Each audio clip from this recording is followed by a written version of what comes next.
And the final speaker this afternoon is Professor Jim Mansell, who's coming from a different perspective, but similar in many ways. He's been involved in the policy and practice and research around intellectual disability services since 1970, when as a student he was involved in the closure of one of the large institutions for people with intellectual disabilities in Wales.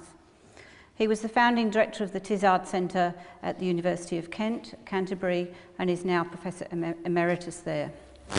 He's also been a commissioner in the UK National Social Care Inspectorate and been a member of a number of independent inquiries into disability services in the UK. Throughout his career, he's created much of the knowledge about the provision of support for people, particularly with challenging behaviour, and around active support as an intervention, as a means of supporting people to be engaged in their own lives.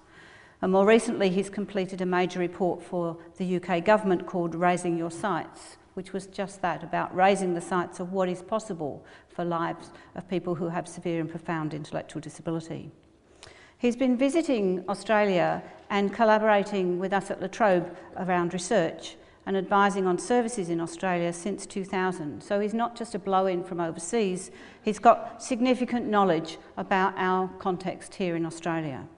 And I'm really pleased to announce that he's just been appointed as a Professor of Disability Studies here at La Trobe as part of the commitment by the university is putting more resources into strengthening the disability research that we undertake here. So, welcome, Jim. Thank you. Well, first of all, I want to say that I think the Productivity Commission report is an extraordinarily important step forward. It's a cogent, balanced, considered proposal that would make a huge difference to people with disabilities, their families, and actually for the quality of life in Australian society as a whole in the future. So I want you to see my comments in the context of that general welcome and support.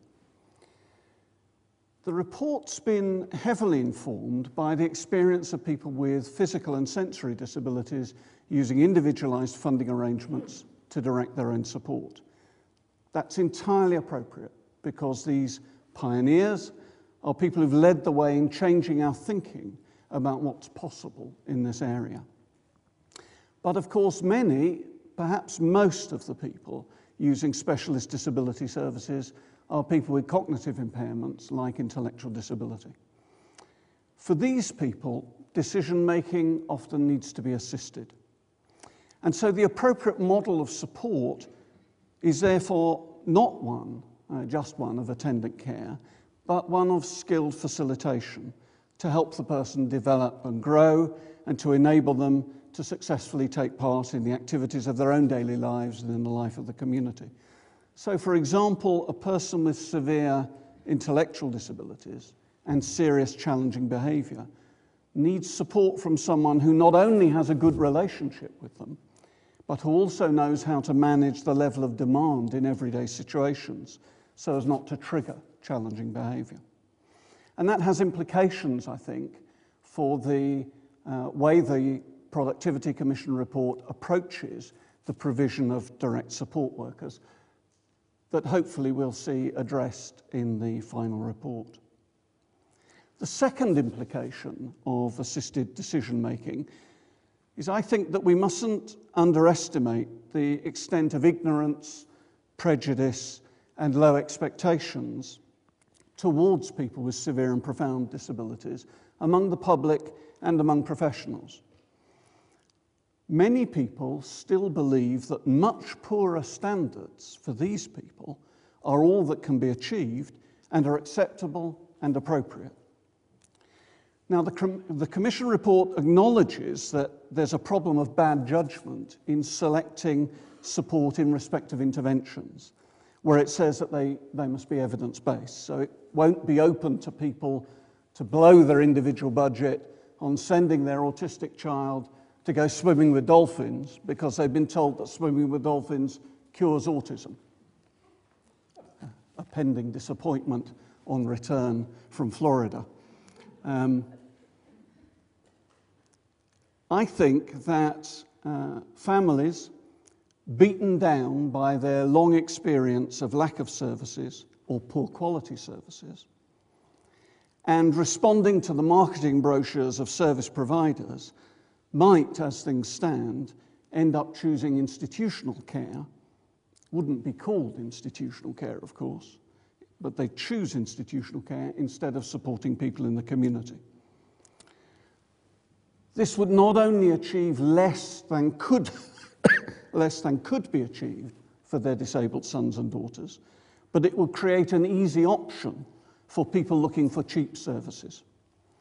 When the shine wears off, these places present huge problems which take an enormous amount of money, effort, and time to undo.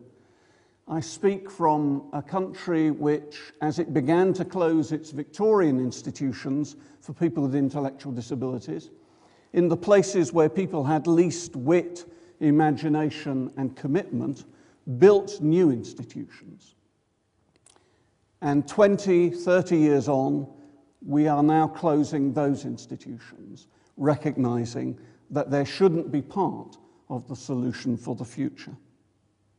So I would want to extend the requirement that services purchased should be based on best practice, on evidence, to all of the services concerned within the scheme.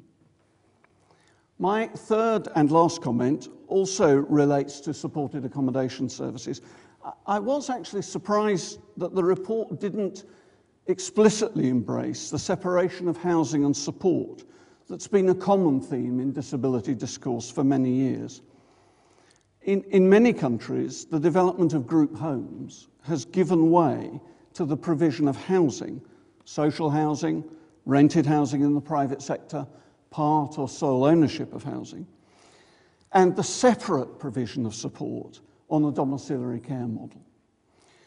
The advantages of this are seen to be that separate housing and support usually gives the person more housing rights, and it also tends to avoid the recreation of institutional practices when staff think of the group home as their place rather than the resident's home. Separating housing and support doesn't stop people choosing to live together, but it does stop people being forced into situations that are administratively expedient but actually unworkable.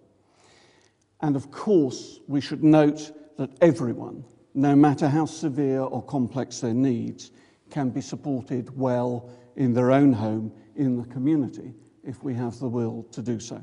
Thank you very much.